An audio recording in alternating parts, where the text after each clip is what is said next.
Okay, good. So, Joan, since I hear no extraneous noises coming Okay, from your microphone, I've put you first. okay. Do you want me to start now? Yes, let me just give me 30 seconds here Okay. at the most. So, welcome to the Monday Book Club. And today is the first Monday of the month. And as has become our tradition, we are all have selected something which we would like to share with each other and with those of you who join us on YouTube. So that's my brilliant introduction. And with that, I invite Joan to make the first contribution. Well, what I brought is two poems. One is about four very short lines. But I wanted to include that because before I was introduced to this poet, these were the first lines I ever heard of hers, and they just really kind of knocked me out. This is a very American poet, Gwendolyn Brooks. She was born in about 1917. She's a black woman. Her poetry is mostly about the black, almost entirely, I would say, about the black experience and where she lives. And a lot of her references are to real people and what was happening with them. Um, so, with that, I will first read this poem that I heard it. I heard it when I was at at the theater, and some theater writer um, included this in their play. I thought I had it marked so I wouldn't have to go digging for it. Oh, yes, here it is. I don't know if uh, you who live in Ireland will relate to this or not. You can tell me afterwards. I would be curious to know if you did.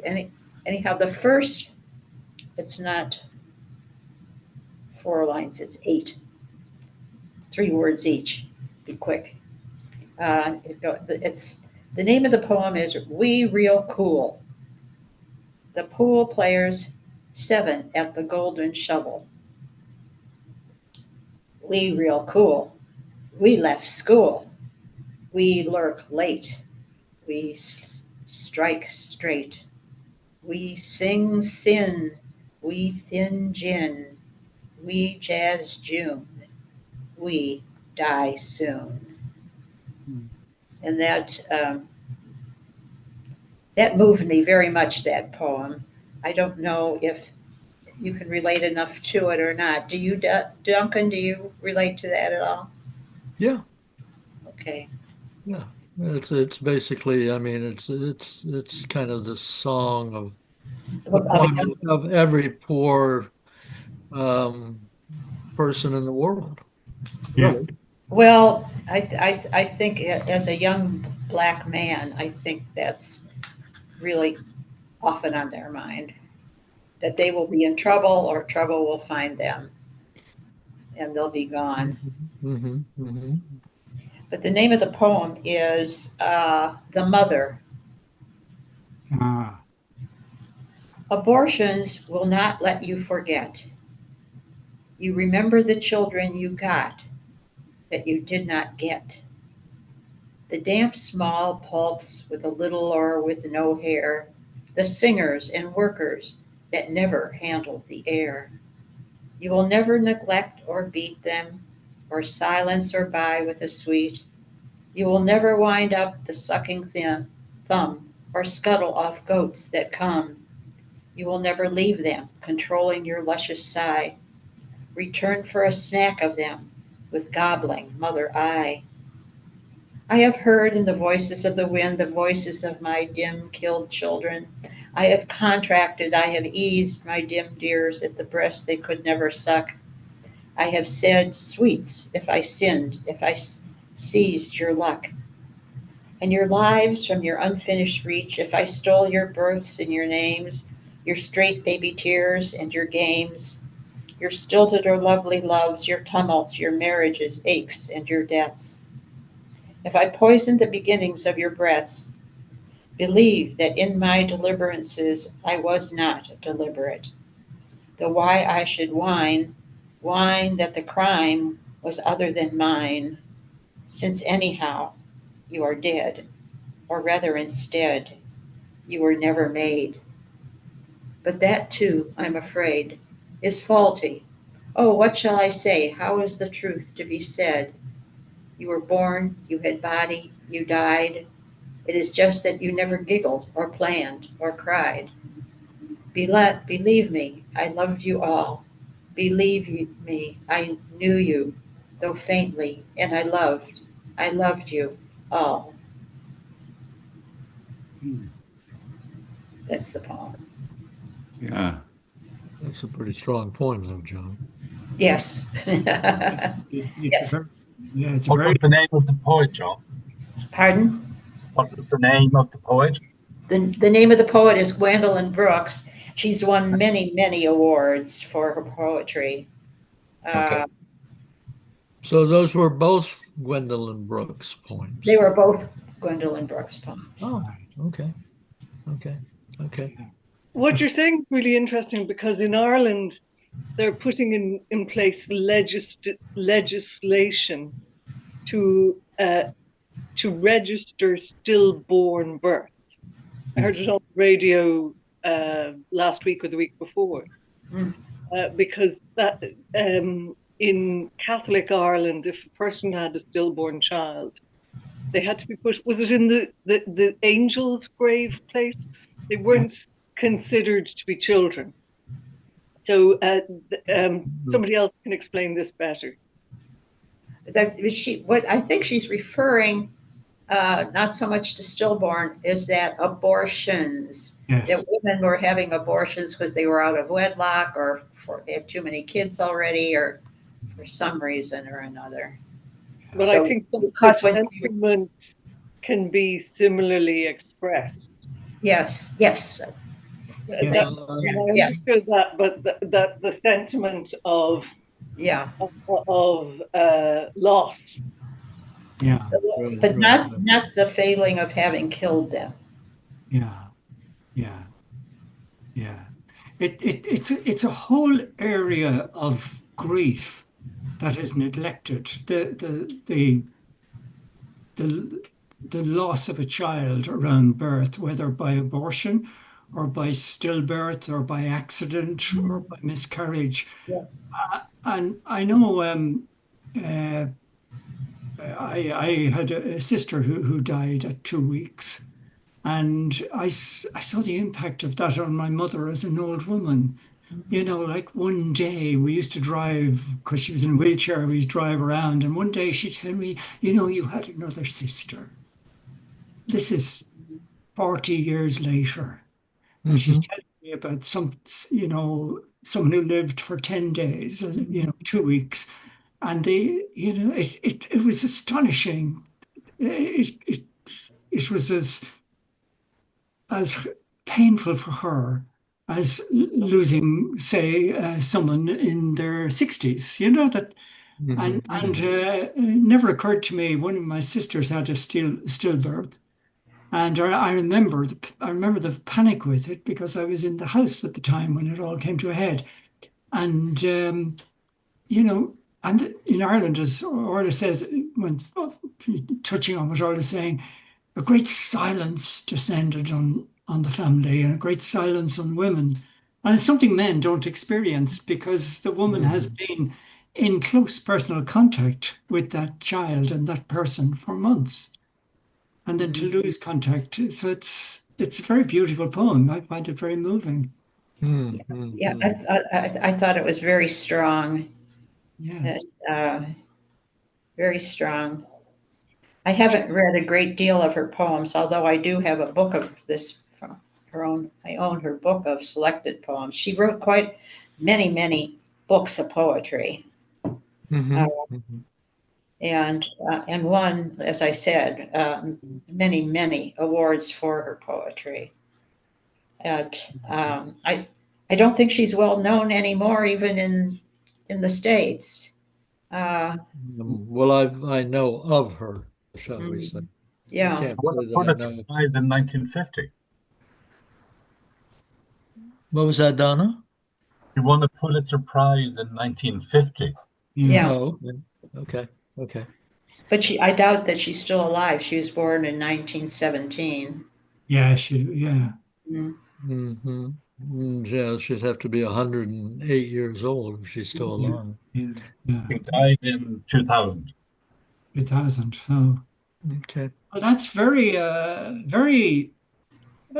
advanced concept in the 1940s and 50s.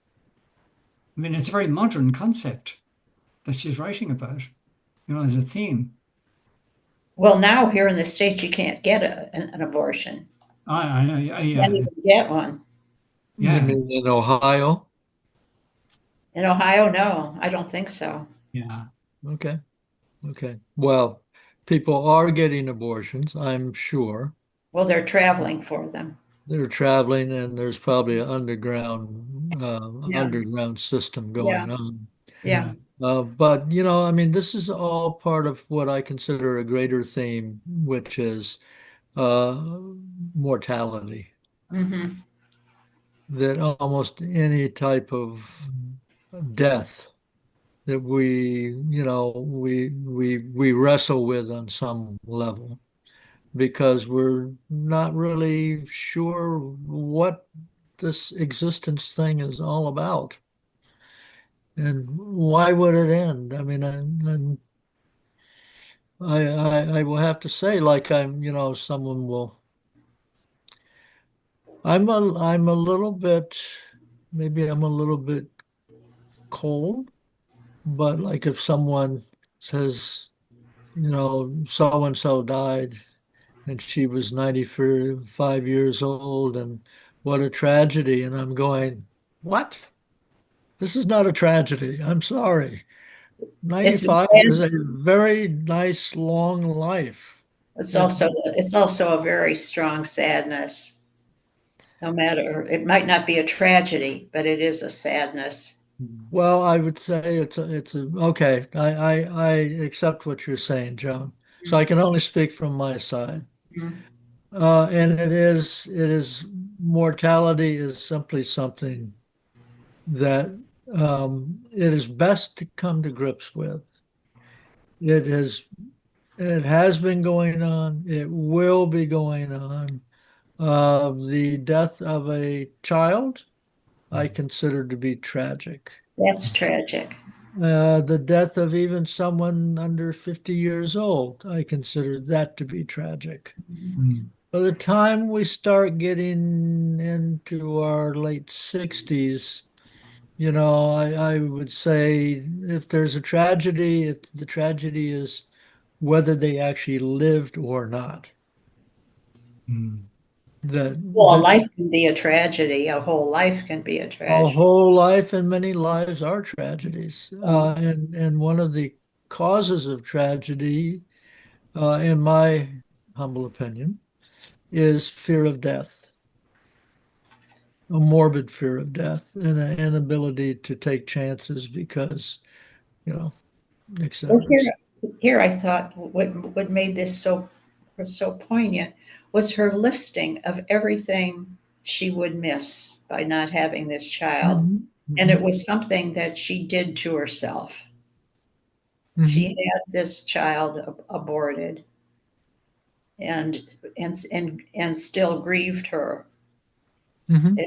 and regret not I don't know that she regretted because it probably was something she had to do, but kind of thought what she was missing, Yeah. braiding her hair, whatever she said here. Well, it was a long litany of stuff. Yeah, but I know I've lost 99% of all the friends I had, and I know there is enormous grief that goes on from it, and we are very old. Mhm. Uh, Mhm. I'm a few years behind you, but not many. Oh, I don't know about that. I But don't know about that. do you find, Duncan, that at the point at which you make that transit keeps pushing back? I used to feel, well, someone's 61 died, yeah, well, what do you expect, But now someone is 71, so it's a bit young, and That's yeah. coming up to 80 now, I'm sort of saying, well, nothing wrong with being 80, I understand someone at 90 dying, but not at 80, Oh, okay. Okay. Yeah, I will have to say quite bluntly that no, I don't.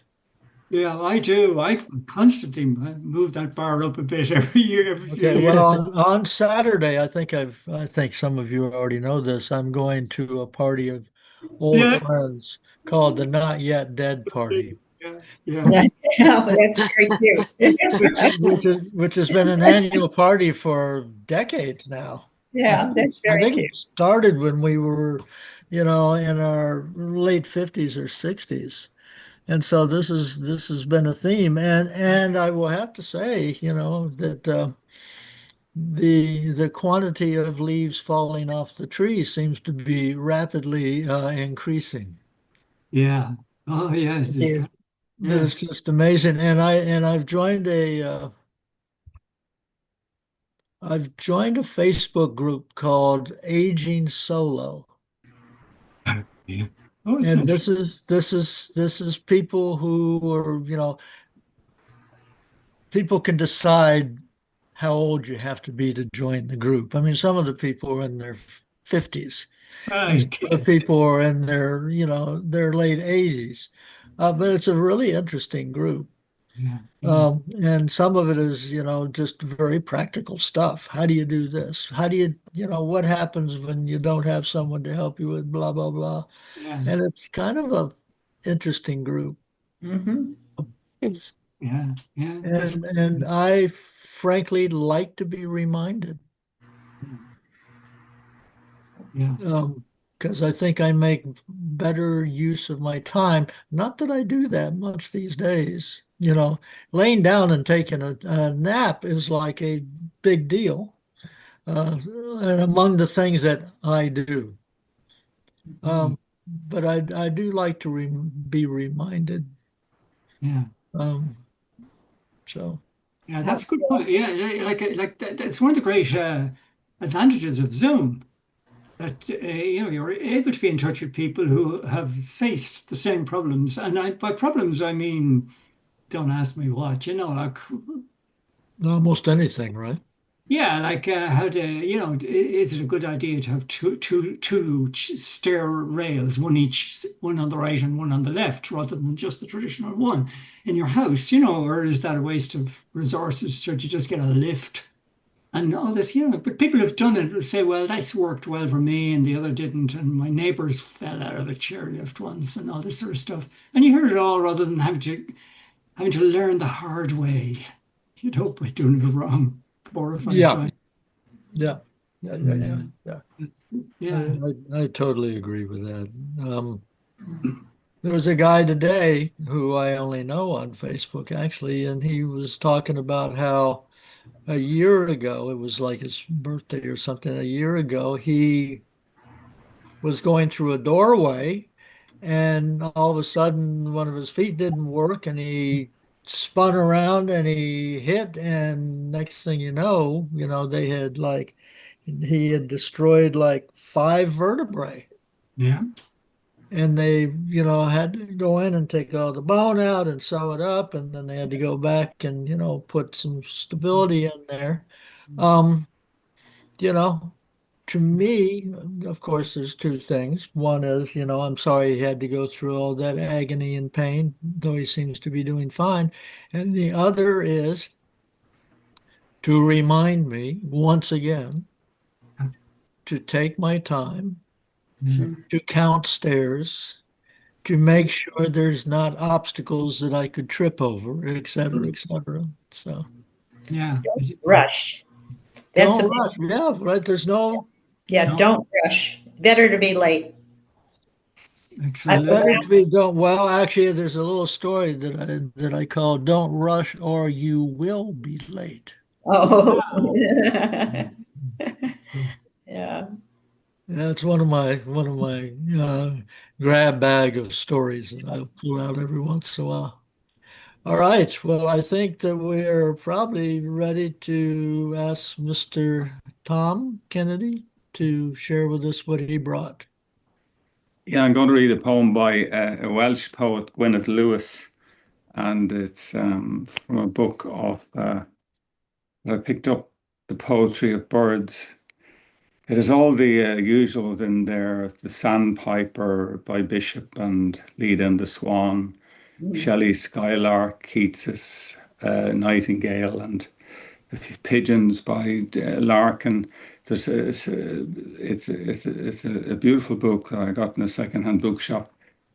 And but what I picked is by Gwyneth Lewis, Red Kites at Tregaron. Tregaron was a place in Wales where they were trying to introduce red kites, probably in the early 2000s, and this poem is just Red Kites at Tregaron. They know where to find me when they want to feed.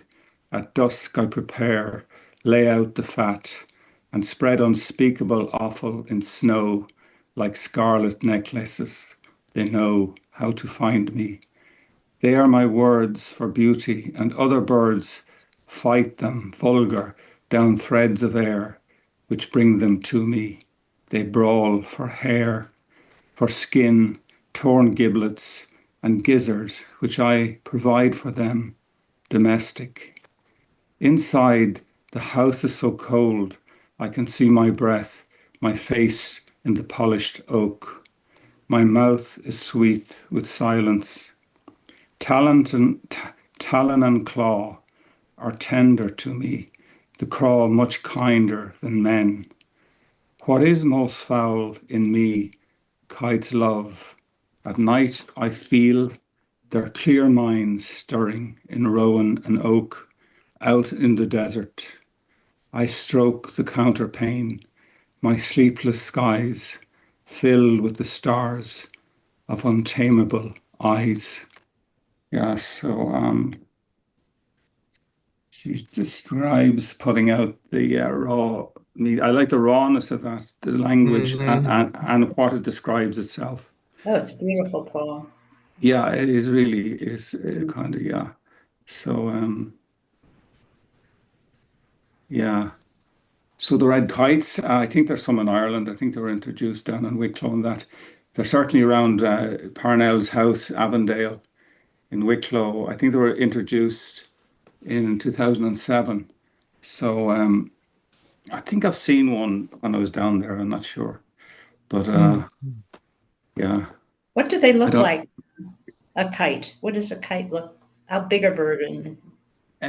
well, it was a great distance, but they're a kind of I think they're they're not a hawk and they're not an eagle, so I don't know where they fit in. But they're about that Really. size bird. They're smaller than the eagles, yeah, so bigger than hawks, I think, yeah. I must look it up, yeah. But I like the way she uses Hold the on, here we language go. there and the kind of and there's a touch of her own hurt, where she says they're much kinder than men, and that line is where the necklaces of the scarlet necklaces of offal in the snow, you can almost see it there, yeah. So yeah. So if you switch to speaker view and Donna talks a little bit, you can see some pictures of kites. Right, yeah. But you have to talk, Donna. Isn't it? Make some kind of noise. I think you're having microphone trouble. Oh, you know? Oh, it's focused on Joan is yeah, sorry, it's I can't see you. That's okay. Yeah. We're in the But anyway, it's a scavenger bird. I will have to say that I give great thanks to the natural world for the turkey buzzards that I have flying around my house all the time. There's lots of turkey buzzards here. Yeah. And the buzzards, I mean, there's buzzards in Ireland and then down the country, I see them and they have that kind of lonesome kind of call and they're up high over the woods and that. Yeah. Yeah, the kite is a bird of prey anyway, and just kind of looking at it there. So he's somewhere in there between the hawk and the eagle and those, yeah. So the kite actually is a hunting bird, or is He's a it a bird of feedable prey, yeah. bird? Oh, okay, it's a bird of prey. Yeah. Okay. Yes, she feeds him a lot of meat, if I And she's remember that right, throws correctly. out all the raw kind of stuff, yeah. Um, yeah. What does she feed them? They brawl for hair, skin, torn giblets, and gizzard. hmm Yeah, yeah. When I was a kid and I was on the island of Aruba, Oh, this was after I got, into my mid-teens, so we could drive and that sort of thing. We used to go out to a place called Boca Mojos, which is Spanish or Papiamento means bad mouth. And it was a cove on the coast. And the local butchers would throw all their remains into their trucks, and they would drive and they would dump them yeah. into Boca Mojos. So the sharks would come in there. Oh, And we were jeepers. there this was before we decided that sharks were good things. And we would go and we would put out metal lines with Ah, across the whole bay, and then there would be lines with big hooks on them, and we would put some of the meat on the hooks. And Mhm. then when a shark came and chomped on it, we would pull the shark up. This was what we did for entertainment on occasion. Yeah. So, Still, how close were you to the sharks, Duncan? well, I mean, the shark was probably, 40, 50 feet down Yeah. in the bay. And then, of course, the idea was you would pull it up onto land and then dispose of it. Mm. And then what the teenage boys, I was not one of the super adventurous teenage boys, but like my friend Jack was, and the idea was to get the teeth or to Oh, get the jaw, and then people would take the jaw and the teeth and make it into a display item. Yeah. Joe, that picture is beautiful There's of the, there's a photograph I downloaded. you know, So it's a red kite. If you look close, you wouldn't want to get in a row with that fella. It's they're up to 6.5 feet wingspan. all Really? right. Yeah. Oh, wow. These are That's, not little robins that are hopping around looking for a yeah, raisin. that's a sizable beast. but look at how beautiful it is. They're It's, gorgeous. Yeah, yeah. I like birds. I helped an injured seagull chick a few years ago Mm. who had a broken leg and managed to fix the leg. Can you imagine when it's a seagull chick? And it comes back to me. And it's now arrived back with its partner. So they come in twos. Seagulls are Uh-huh. marry for life. And they've come back with their chick every year. And when I go to the park, the bloody seagull, who I call Screach, that's Irish for screech, swoops on me. And she's now about a 4 foot wingspan. And sometimes people in the park say, "Oh, I thought I saw you being attacked by that seagull." The seagull's only saying hello to me. It's brilliant. Yeah. Mm. I kind of sort of avoid my next door neighbors on near his neighbors because I think they've noticed that I'm feeding 3 seagulls. Oh, well, that would make you a persona non grata, I'm sure. Yeah, you and your seagulls, sort of, you get a certain part of the way by being an odd old man, but I don't think it stretches much into seagulls. They make a ferocious racket. Like they bang on my window in the morning. That's how I get out of bed. Seagulls bang on the window, but they're banging on the To say neighbor. hello to you, it's their Oh yeah, gig. get up, breakfast time. Yeah, and Oh, I see. and they're Okay. and they're They- making they- if they're singing their song of the sea. But not every neighbor at 6 a.m. at first light appreciates the song of the sea by the seagulls. That's great. So What there they you had for go. breakfast, Joe, sounds like what Leopold Bloom has for breakfast. All that stuff about gizzards and so on. Yeah, Oh, right. the girls love that. Yeah, that'll be their stuff. I feed them cat food. Junk food. Thought you were going to say live cats. Feed the cat. There's a thought. She's watching. She understands English. Be careful. Maybe the red kite. That's good. I'm not sure we have any kites. We have lots of hawks, and in certain places we have eagles, although I've never seen an eagle anywhere near here. But we have lots of a variety of hawks here, and we have the turkey vultures. And then this is actually a big flyway through here, coming up from Mexico, leading up into the interior and further north of the United States. Lots of species of birds come through this area.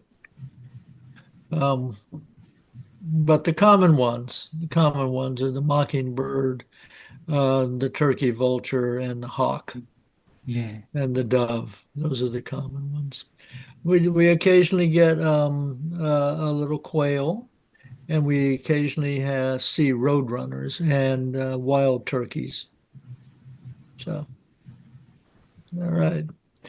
All right. I guess we are ready for Orla at this time. If Orla's ready for us.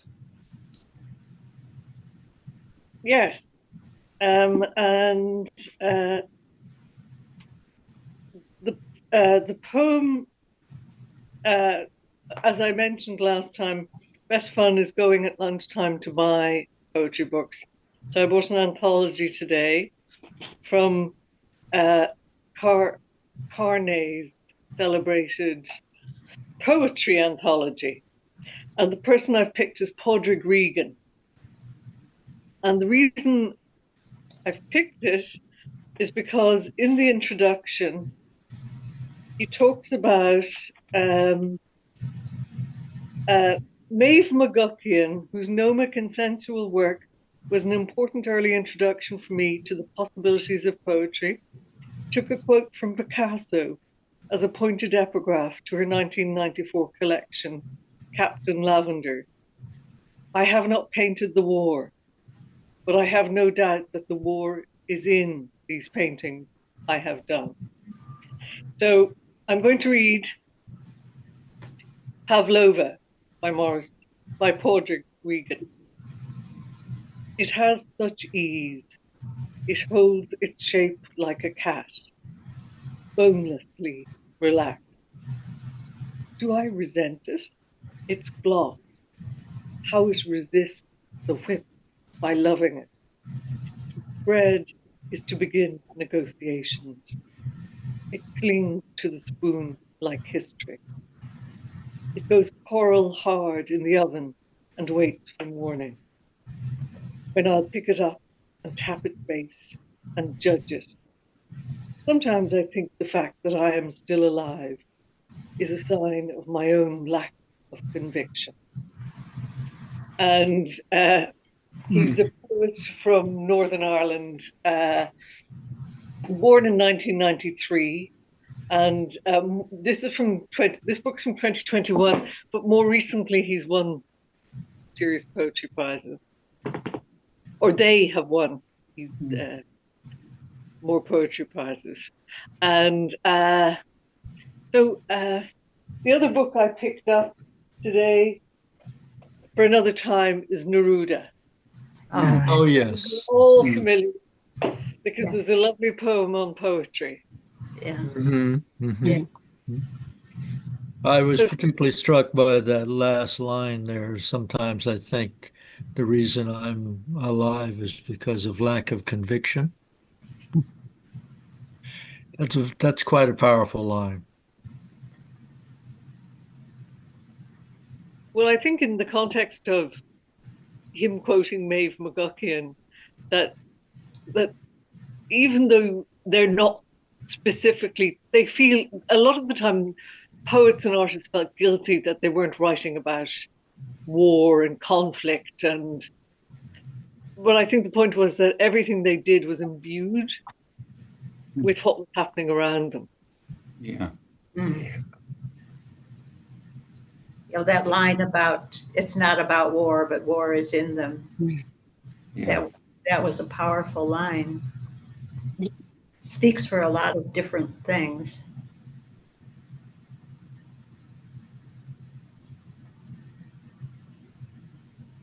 Okay, let's go on to the next one.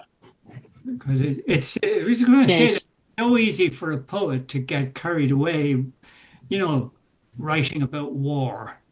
It's so easy to get patriotic. I write a poem about the charge of the Light Brigade, and whereas the artist has to follow some other path, but the war is, as your poem says, is in there. That's just my thought. Yeah. Sorry, I cut across everyone.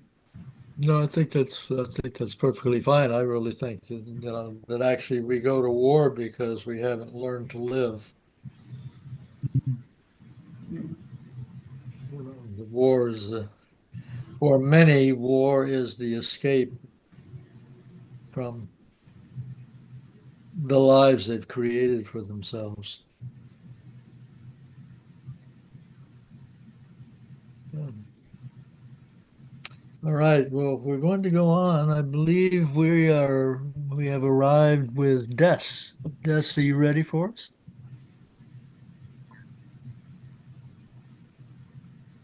You have to turn on your microphone though.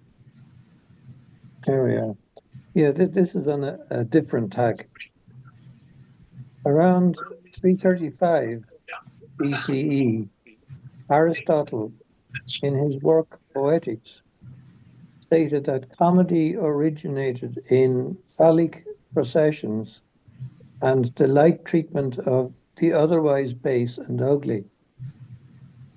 He said the idea of commodia ran parallel to that of tragodia. Tragedies, he said, were aimed at arousing and then purging emotions, such as pity, fear, and comedy. Emotions such as pity and fear. And comedy does likewise, but with a happy ending. For ancient Greeks and Romans both, a comedy was a stage play with a happy ending. In the Middle Ages, the term expanded to include narrative poems with happy endings and a lighter tone. Our word comedy comes from that same Greek word kommedia, which just now means an amusing spectacle. Dante started his Commedia about 1308 and finished it 12 years later, shortly before his death in 1321, aged 56. As mentioned before, of his life's work, we have no manuscripts by Dante himself.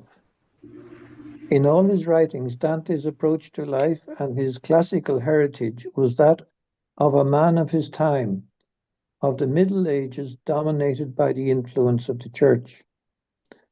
His life as a fervent Christian in pre-Reformation times conditioned and shaped all the relationships that he accepted or identified.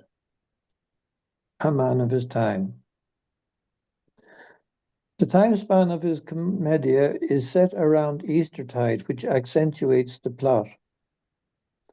It spans from the 15th to the 21st of April 1300, that is from Maundy Thursday night to the Wednesday after Easter. Dante began writing it some years after his final expulsion from Florence around 1308. As a title, he used the Tuscan word for comedy and referred to it as Commedia questa commedia, la mia commedia. This comedy, my comedy. He spent the last years of his life writing it, as did Joyce with his Finnegan's Wake. And as Commedia was the epitome of Dante's thinking, so Finnegan's Wake was that of Joyce. The two works were their magna opera. Dante began writing poetry when he was very young, which led him to be part of the Dolce Stil Novo group. His writing style is often described as lyrical, imaginative, and deeply symbolic. Later, he wrote in the vernacular Italian and in the groundbreaking multilingualism that he built on the Tuscan dialect. He did this in preference to the more literary and refined Latin, which only a small percentage of people could read. He asserted that literature should be accessible to a vastly wider audience. He, more than anyone else, laid the groundwork for the modern Italian language. When Joyce went to Italy, he found the language that the people spoke there was not the language that Dante and others had written. Much the same way as today, the writings of Geoffrey Chaucer, the 14th century English poet, author, and civil servant, are almost unintelligible to all but specialist readers. I leave it there. Okay. When we started our Joyce Finnegan's Wake group 10 years ago, I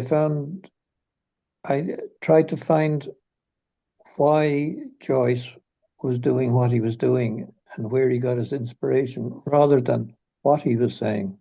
Mm-hmm. And with that, I found the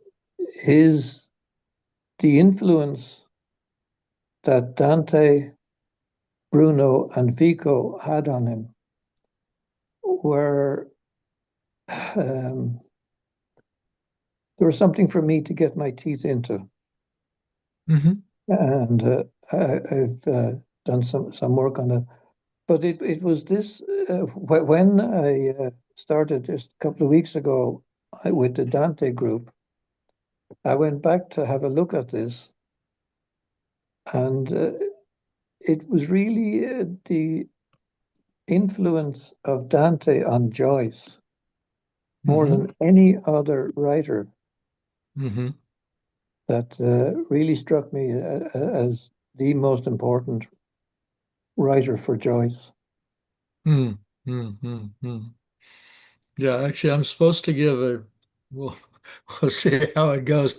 I told the New York Finnegan's Wake Society that I wanted to do a presentation on that exact subject sometime in 2026. So now I put my foot in it and I have to come up with something.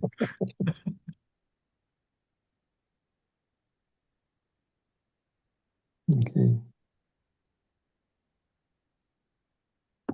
Yeah. I think one of the interesting things is the idea that Joyce had tremendous respect for Dante, and Dante has a major influence on Joyce, but Joyce did not think that Dante was above Joyce.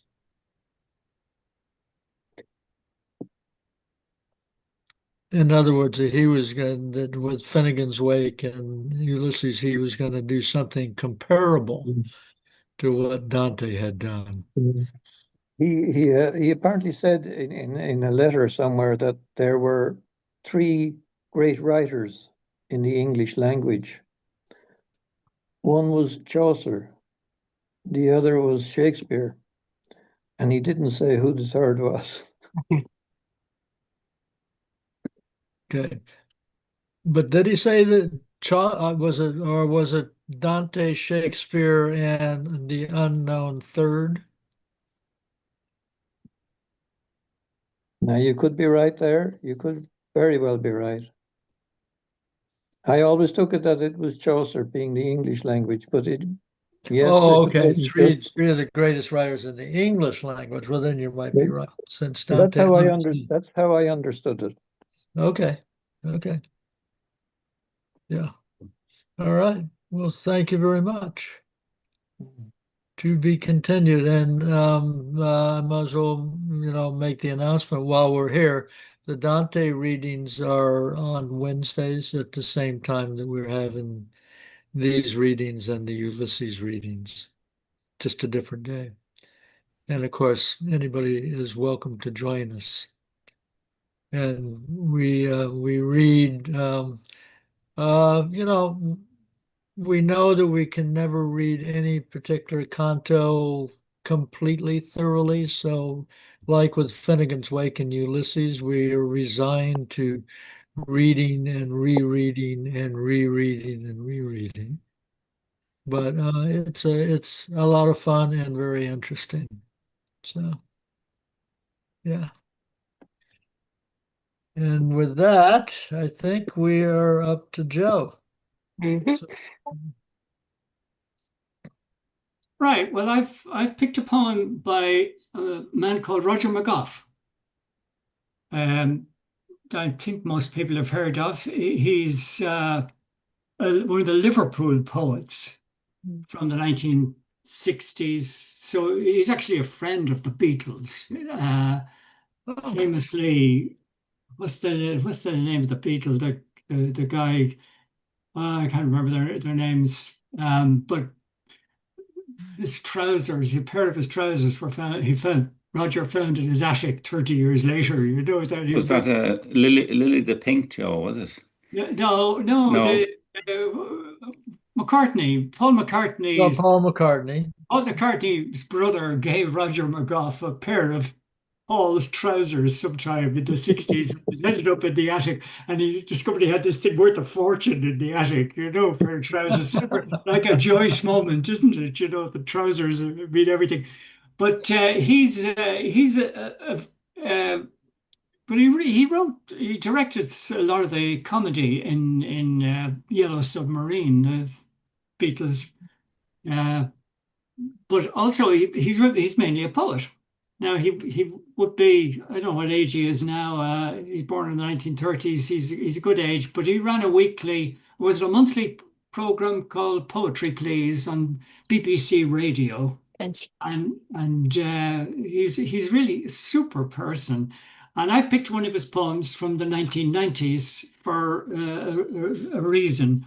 I'll give you the reason first, and I don't wish to insult anyone from America, but the person I refer to as the 47th, I read during the week that 52 members of his administration are from, in some way, have present or former connections with the oil industry. So drill, baby, drill, And this is a poem, and I love it. It's rather like Joan's first poem in the way the rhythm kind of carries on. It's called Five Car Family. Right? So you have to get into your mode now as an English person. Five car family. We're a 5-car family. We got what it takes. 8,000 cc, 4 different makes. One each for the kids. I run 2, one for the missus when there's shopping to do. The cars are Japanese, of course, Subaru and Mazda, and the Nissan that the missus takes nipping down to Asda. We're a load of noisy parkers. We never do it neat. Drive the neighbours crazy when we take up half the street. Unleaded petrol, that's gotta be a joke. Stepping on the gas, we like the smoke to make you choke. carbon monoxide, take a deep breath, benzene dioxide, automatic death.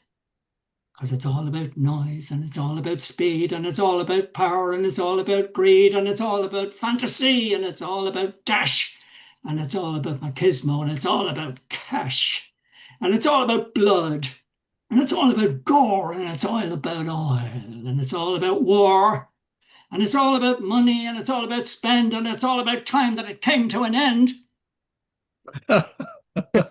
That's brilliant. So that's it. But I felt very sad when I realized, if I kind of watched the 47th, remembering over the past few months nations that he has mentioned, it's find one that is not involved in mining or oil. He was sort of threatening war against Nigeria the day before yesterday. Possibly, but but there's oil in Nigeria. Venezuela, of course, has the world's largest reserves of oil, and that's what they call it oil. So, but I think that I'm sad because when this was written in 1990, say 1991, it seems like common sense. That's almost a half a century ago now, and there's not in the world a single car-free city. You know? Right. You're mute, John. Turn on your microphone, John. Yeah, he sounded very arrogant, but yet insightful. That he about his attitudes, if they were truly his attitudes, or if he was expressing the attitudes he thought other people would have under the same circumstances. Yeah, he was being ironic. He was expressing oil industry folks' attitude. In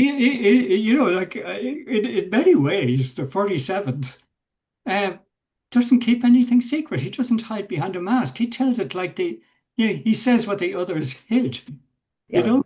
I think he was a member of the scaffold, the group that had Roger McGough was that had a hit with Lily the Pink. Lily the Pink was their yeah. 2 bands or three groups. But I love the way, and I like that first poem, Joan, especially because of the way the 3-word line. I can't remember we left school, we play pool, because the poem takes off like a car, because it's all about noise, and it's all about speed, it's all about power, it's all about green, it's getting faster and faster. But he comes out of we're a 5-car family. Yeah. As if an enormous boast. Yeah. I will have to tell you that moi has 5 cars. Had 5 cars. I had a car, my wife had a car, and our 3 children had cars. Yeah. And everybody was living in this place, and there was madness. But you're not living in a city, sure you're not.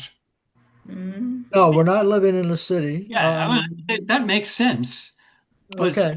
I look at my neighbors, and most of them have things that I would regard as trucks. In size.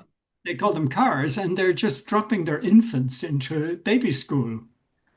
Yeah, right. Well, this is like in Texas when you have a big old huge truck and all you're doing is driving to the office, probably to work for the state government. Yeah, to work for the motor department, motor tax department or something. But so there you go. But it's just a great poem. He's a super writer, the way he can he just doesn't use words. He uses rhythm and rhyme and all the stuff that you expect from a poet. Roger McGough. He's still alive, isn't he, Tom? I think so, yeah.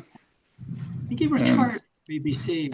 He's lots of very funny poems and kind of things, yeah. He's really good.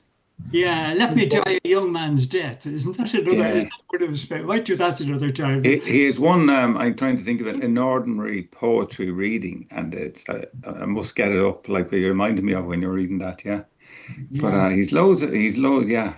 It's he does a program on BBC 4 Okay. Read some of his own stuff and other Yeah. poetry as well. Yeah. Mm.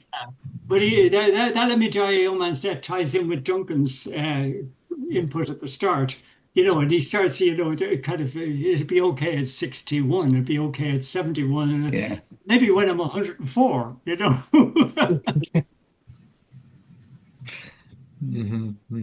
Yeah. Poetry, Please, I think was the name of that. And he brings other poets in, and he reads or they Yeah. and Yeah. talk about their work, which is very, very good. It's a super, it's no ego involved. Mhm, mhm. And there you go. Sell your cars, guys. Sell your cars. I've no car. Got rid of it. There you go. Well, good. That's good, Joe. You'll make up for my 2 cars. But one of my cars is just sitting out there in case the other one breaks down. But I will, I think everybody here knows that I was raised in an oil colony off the coast of Venezuela. There you go. So it's quite alarming to see what's happening right now, and it's utter madness. I mean, I don't think that the people who are fooling around in that area have any idea how much trouble they're going to cause if they were to try to get rid of the present government in Venezuela and kind of take over. It would be every bit as bad as getting involved in Iraq Oh yeah. Yeah. and Afghanistan. Eventually, it would start keep slowly, making but it would be crazy. They keep making that mistake, don't they? Like from the people who brought you Vietnam, we bring you Iran. From the people who brought you Iran, we bring you Afghanistan, and now we bring you Venezuela. Arrogance goes a long way. My problem is, I think that hybrids, we're back to cars for a minute. Yeah. If you have an all electric vehicle, there's limitations, especially in Ireland, as to where you charge them.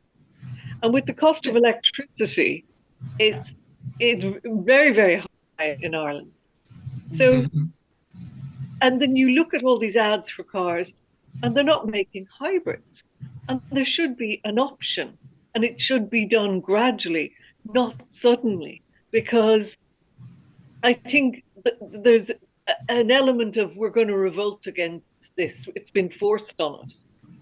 But it's also the cost implications of a sort of we don't know what 5 years down the road the car is going to be worth.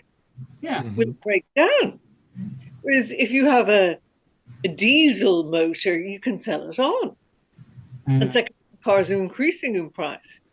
Yeah. So from a purely economic standpoint, from a personal economic standpoint, you'd be wanting a hybrid. Yes. Well, I have to say I have 2 hybrids, and I would never go for an all-electric vehicle. But I have 2 old hybrids. I have a 2013 Prius, and I have a 2017 Prius. And one, I couldn't afford a new car anyway. But 2, I like the hybrid. Of course, I can still feel guilty about owning a hybrid, but the idea, the song, oh Lord, won't you buy me a Mercedes Benz? Oh Lord, won't you buy me a Mercy? That's a good old Texas girl made that one. Yeah. Is that a song? Electric. Tom, is that a song? It is a song, yeah. It's a very funny song, yeah. Oh Lord, won't you buy me color TV? Dialing for dollars is calling after me. Worked hard all my life, no help from my friends. Oh Lord, won't you buy me a Mercedes Benz? Oh, well done, Duncan. Well done. Yeah, great song, written by Chris Christopherson, but made most famous. Forgot about made most famous by Janis Joplin. Janis Joplin. That's the name. Yeah, and I can tell you that I know exactly where the idea came from, because when I first entered the university was the time of the folk singers. Yeah. And the first 2 years was the folk singers. And after 2 years, then Bob Dylan kind of came in and kind of switched it over a little bit more. Well, the Beatles and Bob Dylan, and it switched over to psychedelic rock. Yeah. Janis was a girlfriend of mine described it as Janis Joplin, music to commit suicide to. I thought that was Leonard Cohen, Joe. Huh? It was what? I thought that was Leonard Cohen. Oh, I like him. Leonard Yes, Cohen? Yeah. Yeah, Yep. you know, at 17, you know that song at 17? Is that Janis? Janisine, that was, wasn't it? Oh, Janisine. No, Mm. well, that's the one, yeah. Yeah. But she looked at my record collection and called it music to commit suicide.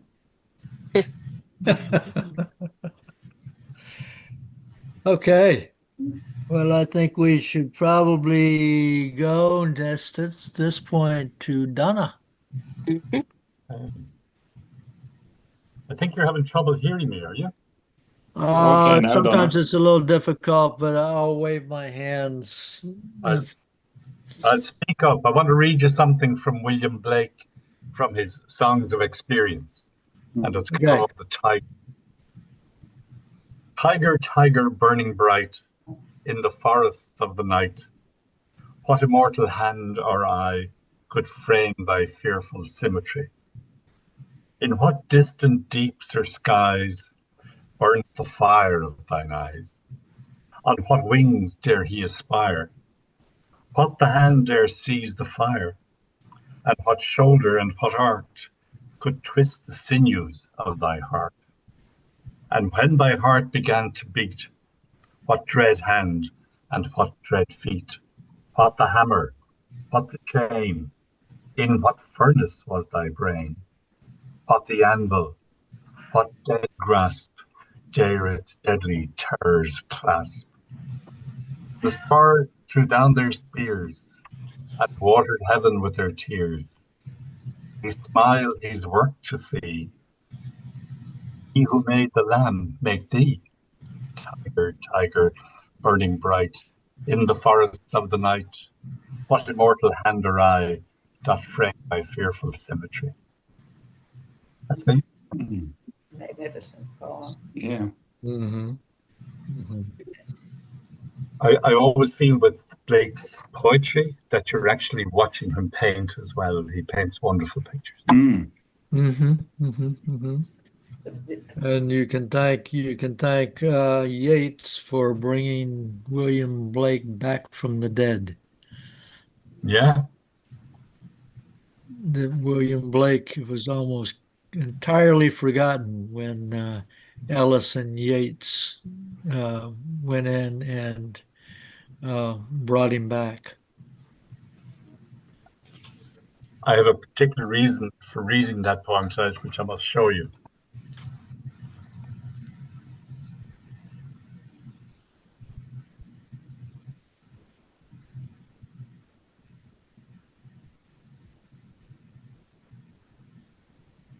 Oh, To do jigsaw puzzles. Mm. that is the poem. Mm. Here's the poem, isn't it? Is that a puzzle? Jigsaw. Jigsaw puzzle. Oh, That's a sounds puzzle. difficult. Pardon? That looks like a difficult jigsaw. It's quite difficult, yes. I'm at it several weeks now. I just sort of go at it from time to time. But Yeah. as you can see, there's a lot of tiger in it. Yeah, there's a lot of the same color. Exactly. You know, the way you depend on a bit of sky and a bit of cloud. There's very little sky and cloud in that I can see. No, it does not. I can see him burning bright in the forests of the night. Yeah. So is it a one-off for you to be doing no, a puzzle like I- that, or this is a regular thing that you? Since I retired, I've been doing jigsaws. So Yeah. I'm up to a 5,000 piece jigsaw. Yeah. I don't have any room for anything bigger. I do have a 10,000 piece, but I can't fit it any. Yeah. Yeah. Yeah. It's interesting. There's a very good Joyce, Ulysses. Yeah, I have that. Yeah, I got that as well, and I found I learned a lot from you about Ulysses from the Jigsaw. Yeah, absolutely. It's very well painted. Yeah, when you see With the the whole story is portrayed, you know. yeah, and this piece looks like a banana. What is a banana doing here? You know, and you begin to find the banana in Ulysses. But that's a great line. Did the hand that made the lamb make thee? That I haven't quite got it.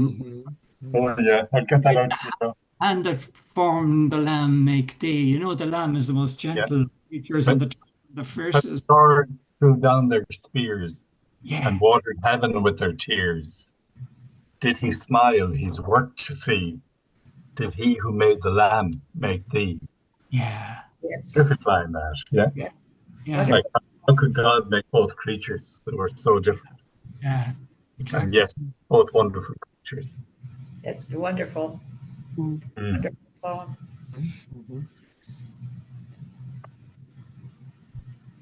So we better Okay, move on. yeah, I think I'm going to ask Anne, why don't you go next if you don't mind? No, I don't mind. I chose Patrick Kaplan. I was flicking through his book today, and I decided on the one called My Room. And the reason is he describes his room. Now, I'm not sure if it's from his childhood or from when he'd moved to Dublin, but it's just the physical circumstances. It's really small, but that doesn't ever stop someone when they're dreaming, you know, their imagination, it can still be vibrant and things. So, my room, 10 by 12 and a low roof. If I stand by the side wall, my head feels the reproof. 5 holy pictures hang on the walls. The Virgin and Child, St. Anthony of Padua, Leo the 13th, St. Patrick and the Little Flower. My bed in the centre, so many things to me. A dining table, a writing desk, and a slumber palace. My room is a dusty attic, but its little window lets in the stars. Oh, So there is always hope, always My little window lets in the stars. stars. Excellent. that charming poem. It's lovely. It says so much. It is lovely. It sounds like a childhood room, doesn't it? It does, yeah. Yeah. I'm not sure is it from his childhood, but then there's a dining table, or is it some? And yeah, because I was thinking he hardly had 3 holy or 5 holy pictures on the wall.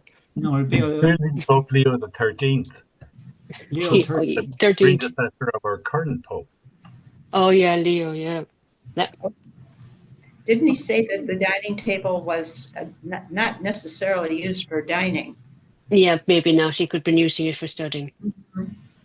Yeah, Leo the 13th would date it. Yeah, it would. You know. Yeah.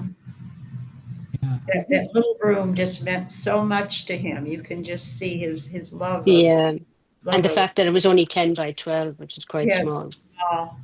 Do you know what? Do you know what that must be? His house in County Wicklow that he rented, and you Okay. bet those 5 holy pictures were there as part of. He rented it furnished.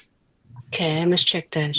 Probably a little attic room. He said, "Oh, I'll be up there, get Yeah. away from the noise of the dishwasher," you know. Mm. And yeah, that's good. I'd forgotten about the Leo. Yeah. Yeah. Yeah, absolutely. I And think just can I have another short one that I picked out as well? Oh, And it's yeah. called Okay. it's called Dreamer. A fool you are, she said, weaving dreams of blue, deceiving sky. Evening folds them all, and what are you? Squanderers of centuries and hours, hold only faded flowers. And why should I answered, walk among the dead? And you are dead a million years, the wolves are fed. A fool who eats the leavings of the wise, who tell me that he dies. So again, like obviously, well, Patrick is the second person who's the dreamer, and the other person, It's obviously someone who does what they're supposed to do. Because he Yeah. came from a farm background, didn't he? Yeah. Yes. Oh, yeah. Yeah. Yeah. Mm. Yeah. Who you are, she says, weaving dreams of blue. Yeah. Okay, that's my contribution. It's interesting that the concept of a poet on a farm. Farm I is know. a very busy place and there's a lot to be done. And some guys there trying to think what word rhymes with scissors. You know, really could be Seamus Heaney was the same. Pardon? Seamus Heaney was the same. Yeah. He was working on the farm, living on the farm. Mm. Yeah. Mm. Mhm. Oh, I was thinking of Seamus Heaney's.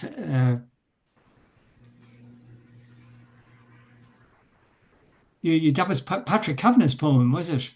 Mm. Yeah.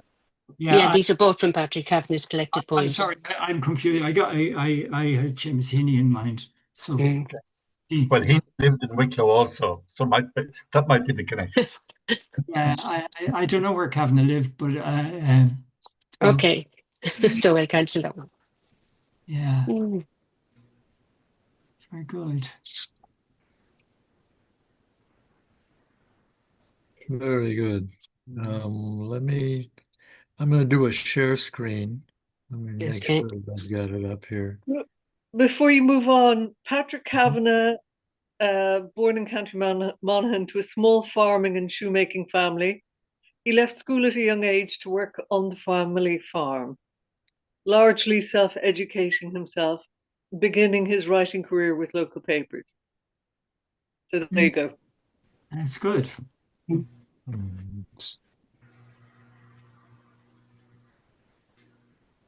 That's it. Let me struggle with my technology here just for a Mhm. second. Go back here.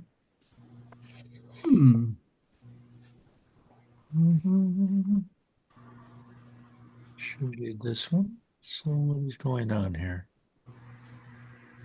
Sorry about this.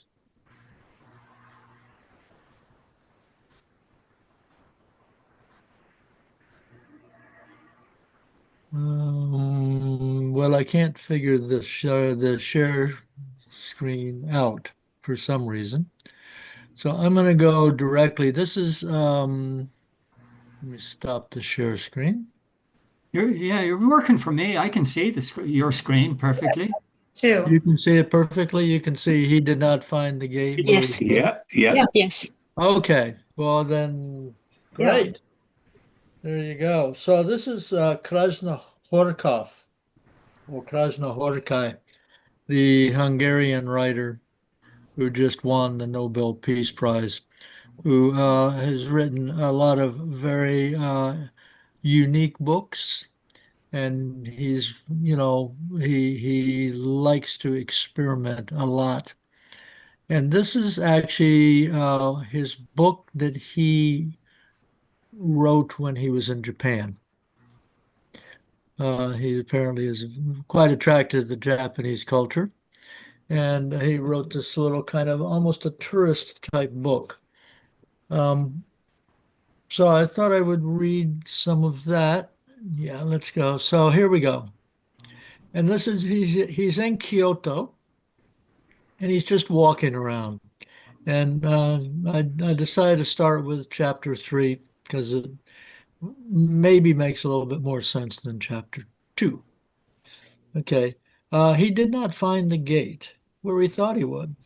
By the time he noticed that he was about to step inside, and I need to, that he step inside, he was already inside. He couldn't perceive how he had stepped across.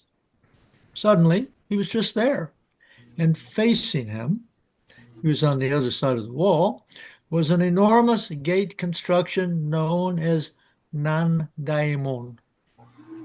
In the middle of the courtyard, there suddenly rose 4 pairs of wide, colossal, smooth burnished hinoki columns upon raised stone plinths, and atop them a gently arching double roof construction. two roofs placed one above the other, as if there had been a moment in which, at its beginning and its end, two enormous autumn leaves, slightly singed at the edges, were descending, one after the other, and only one of them had arrived, but truly had arrived. And now it rested on the timber work of the columns, while the other was as if still descending through the perfect symmetry of the air, which, with the unspeakable great strength of a scarcely perceptible attraction, did not allow it to complete its movement, to rest upon its mate. And so it was held above, while the lower roof, already placed upon the columns, was below. Two roofs, placed one above the other with a hairbreadth accuracy in the flawless harmony of the complicated brackets. And below were the four pairs of enormous columns, burnished to perfection. And the whole thing stood there with no explanation.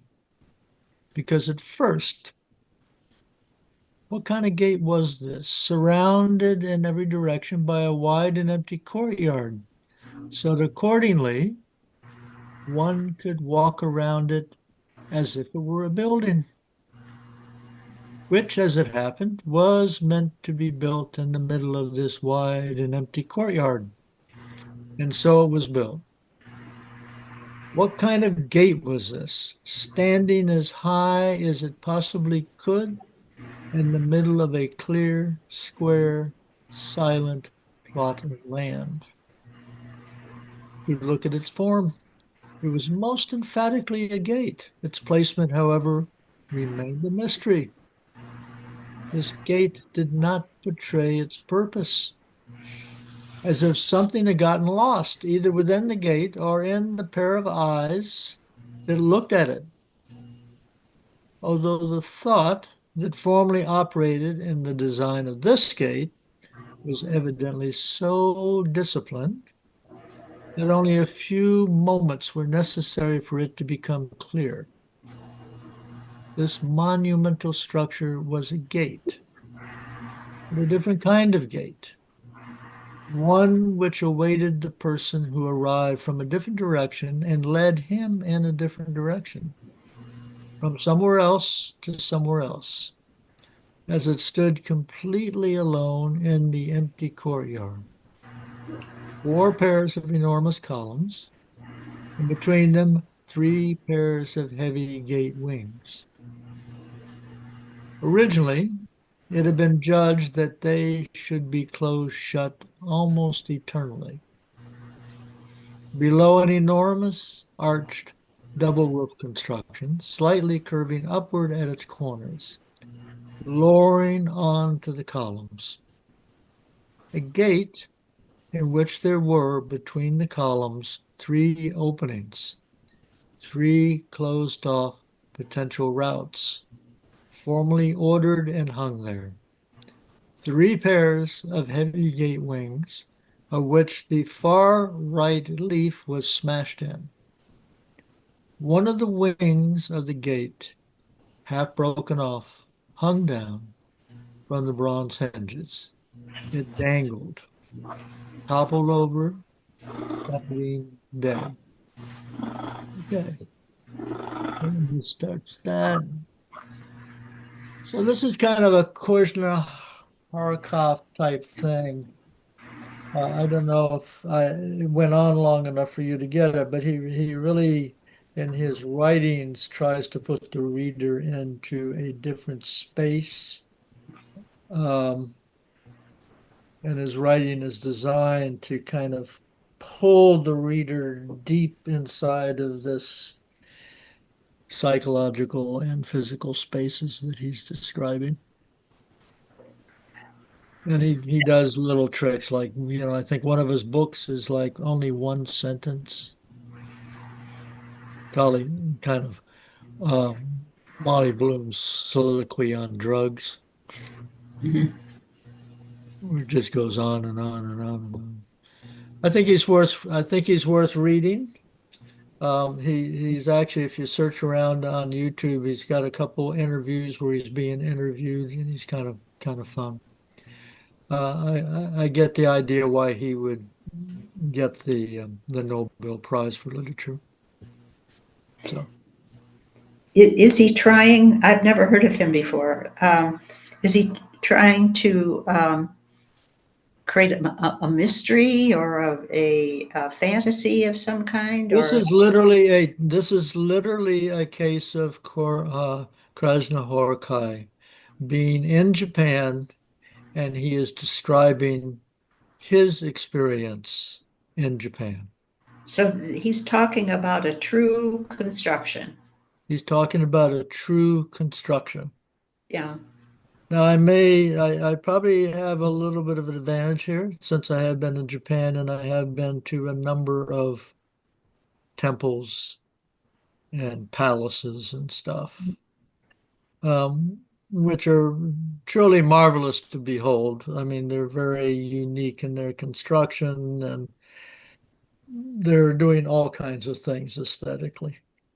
No, I don't know if I was interpreting wrong what it was saying, but it seemed to me it was talking about a door that was in the middle of a space that opened to nothing but a different Yeah, walk. it's a big courtyard. It's a gate, huge Mhm. gate. You know, probably if I was standing there, you know, the gate would be at least 3 times my height. Right.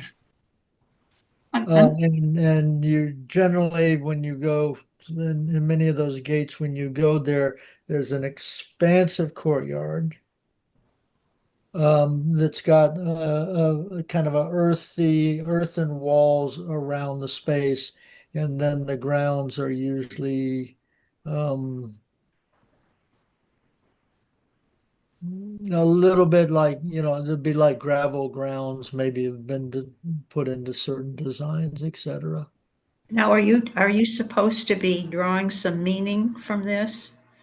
Something that he's trying to tell you?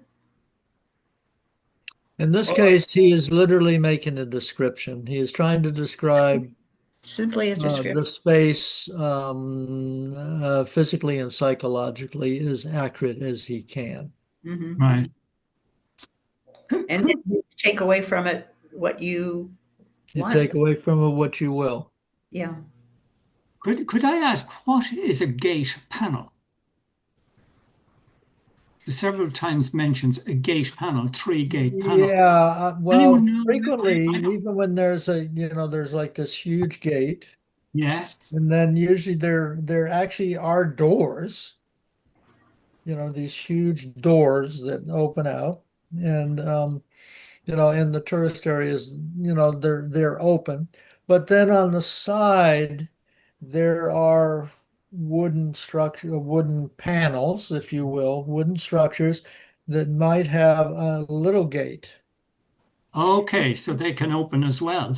So they can open as well. So the idea was, you know, if you imagine these things as coming from a medieval time when these were fortresses, Yeah. that you want these huge heavy gates that you can close and you can put the the wooden beam across it, and then Oh, you have a smaller gate. I yeah, mean, yeah, you've yeah. seen the That's same true. thing. The gates of Jerusalem have the same sort of thing. There's the eye of the camel, you Yeah, know. yeah, yeah, yeah, So yeah, you can have the major thing that armies and huge things would go through, but then when you want to restrict it, then you yeah, have the eye of the camel where you would have a couple of guards that would make sure that yeah, whoever wanted to come through legitimately should be there. yeah. And So night. Yeah. can you walk around this rather than through it? It's, In many cases, yes. and it is a remains of something, or it was It's constructed. not a ruins. No, this is the This is original thing. Yeah. It's the original thing. Mhm. It's kind of, you know, if you ever do get to Japan, I mean, it's really pretty marvelous. Yeah. And the way that they've treated the wood and the color of the wood and the polish of the wood is quite something. Mm. I haven't done as much as I probably should have, but I've done enough that I have some very strong memories. And would I imagine. can understand why he would be impressed And enough what's right about it?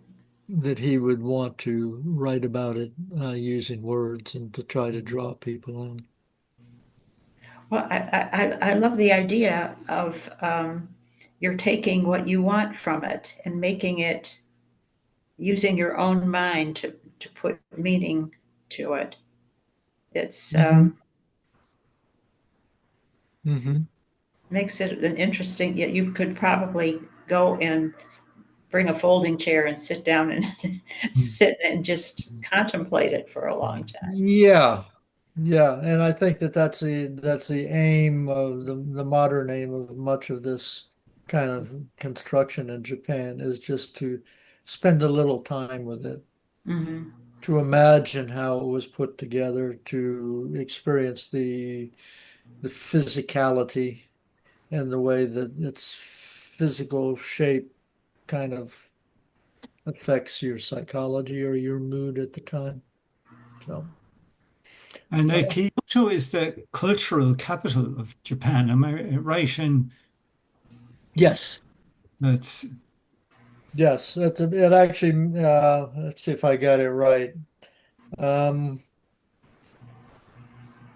Kyoto was the original capital.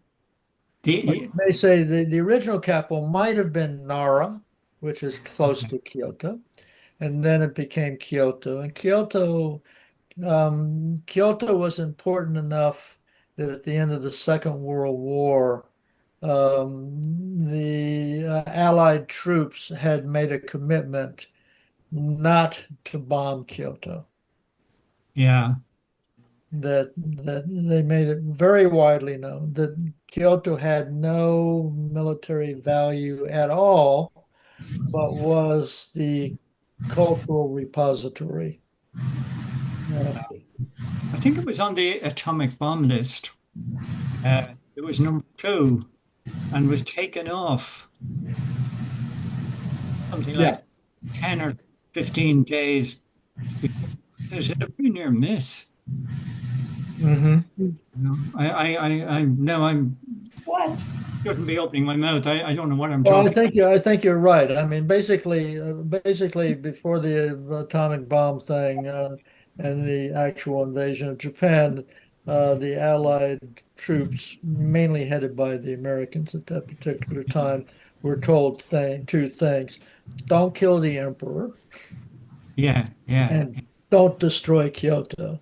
yeah, yeah. It was the I can't remember the name of the American official that got it taken off the list. Um, Hmm. so yeah, that's kind of a. Do you know, I don't even know where the source of my information is coming from. I'm just word of a memory. Yeah. But what a shame it would have been when you think about it, as you're describing there, all the cultural value, whole system of thought. Yeah, yeah. Well, and if you take the other example, like I believe that Dresden had a very strong cultural importance in Germany, and yet Absolutely. we obliterated Dresden. Yeah, it was the Paris of the other side. Hmm. Yeah, That, I yeah. mean, And I'm sure you've heard me say before, this all actually has great import for me because my wife was an infant in Tokyo at yeah, the time. yeah, And when the Allies were bombing Tokyo, which was a pretty horrific, yeah, it was almost as bad as Dresden, maybe as bad as Dresden. And it injured my wife as an infant, basically the confusion and the lack of food and the dust in the air. So, yeah. yeah. Yeah, those things. As the memories coming back to me, when after Hitler gave the order that Paris was to be destroyed, was to be burned, as the Allies approached, and the German officer in charge of Paris disobeyed, and he later came to Ireland Uh-huh. with his wife, and I met his wife because there was a book, Is Paris Burning? And I was a junior accountant, and I was sent down to this place, and the man himself was dead. But I always remember his wife, who barely spoke English, sitting by Mhm. open Mhm. fire with two German shepherd dogs, and she's sort of saying, we haven't the bank accountants, sort of thing. And me trying to deal with it, and back at the office looking at the file about her husband's story of the man who saved Paris. And Uh-huh. I had been in his house, sort of thinking, woo, kind of a moment of history touching you. Yeah. I'll throw in one more thing. I actually met the wife of one of the bombers, and the atomic bombers, the guy Oh, who flew the airplane that yeah. bombed Hiroshima, and I met his daughter, Yeah. and my mother was sharing the same room with this pilot's wife. And the daughter would come visit, and I would come visit my mother, and we would chat because it was a pretty depressing situation. And the daughter was telling me that her father sat the children down regular to talk about the bombing of Hiroshima and how sorry he was, et cetera, et cetera. And at one point, he got drunk, walked out into the street, and was smashed by a 18-wheeler Yeah. and didn't die. Yeah. It broke almost every bone in his body, but he didn't die. And so his final part of life was him in bed in pain, still able to tell the story. It was hair raising. Yeah. Yeah. It is hair raising to. Yeah. Okay. Well, thanks everybody. Thank you. Duncan. Thanks. Yeah, Duncan. Yeah. Appreciate Thank all you. the offerings, and we will be continuing with Lewis Carroll next Monday. Next Monday. Mhm. Yep. Yeah. Bye. Excellent.